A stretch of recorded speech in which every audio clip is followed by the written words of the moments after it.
साल 2018 में आई एक साउथ इंडियन मूवी के बाद लोगों की जुबान पे सिर्फ एक ही बात थी कि मार्केट में एक नया सुपर हीरो आया है। उस मूवी का नाम था KGF चैप्टर 1 और हीरो यश, जिनका असली नाम है नितिन कुमार गौड़ा।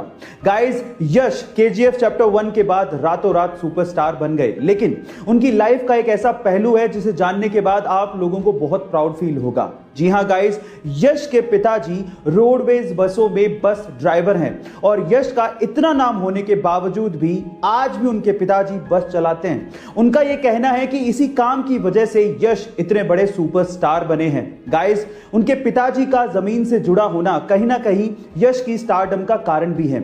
आपको यह फैक्ट जान के कैसा लगा चैट सेक्शन में जरूर लिखिएगा। आप लोगों ने फास्ट एंड फ्यूरियस तो जरूर देखी होगी। इस फिल्म के और इस सीरीज के आप लोग दीवाने भी होंगे और स्पेशली दीवाने होंगे विन डीजल की एक्टिंग के, है ना गाइस। पर गाइस, क्या आपको पता है कि विन डीजल के एक्टिंग करियर की शुरुआत कैसे हुई थी?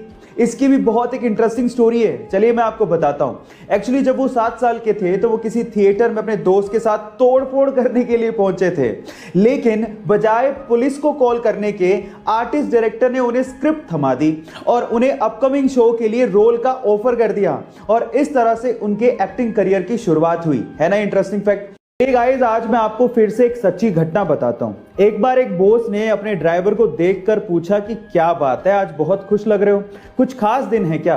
तो उस ड्राइवर ने कहा कि सर, आज का दिन मेरे लिए बहुत स्पेशल है क्योंकि आज मैंने रतन टाटा जी को कार ड्राइव करते देखा। तो बॉस ने कहा कि इसमें क्या खास बात है? तो उस ड्राइवर ने कहा कि सर, जब वो कार ड्राइव कर रहे थे तो मैंने उनको अभिवादन देने के लिए हाथ हिलाया और बदले में उन्होंने मुझे रिस्पॉन्ड किया, इसीलिए आज मैं बहुत खुश हूं, मेरा दिन बन गया। सच अ ग्रेट पर्सनैलिटी।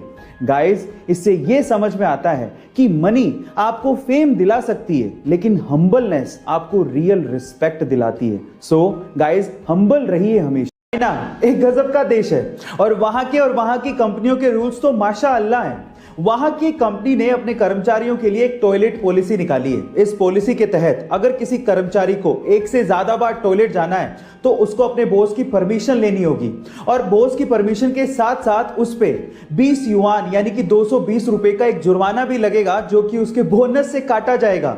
और कंपनी का इस पे यह कहना है कि उन्होंने ये फैसला कर्मचारियों के आलसपन की वजह से लिया है। पता नहीं चीन और चीन की कंपनियां कहां पे जाके रुकेंगी।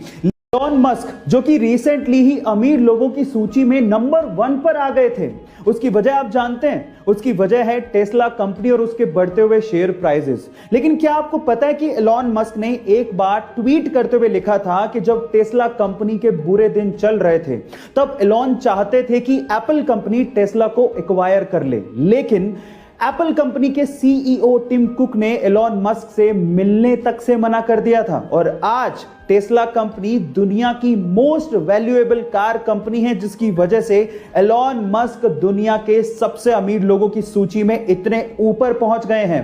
गाइस, समय का पहिया है, एक बार जरूर घूमता है, ये सबको ध्यान रखना चाहिए। गाइस, फिर से एक केबीसी का सवाल पूछता हूं।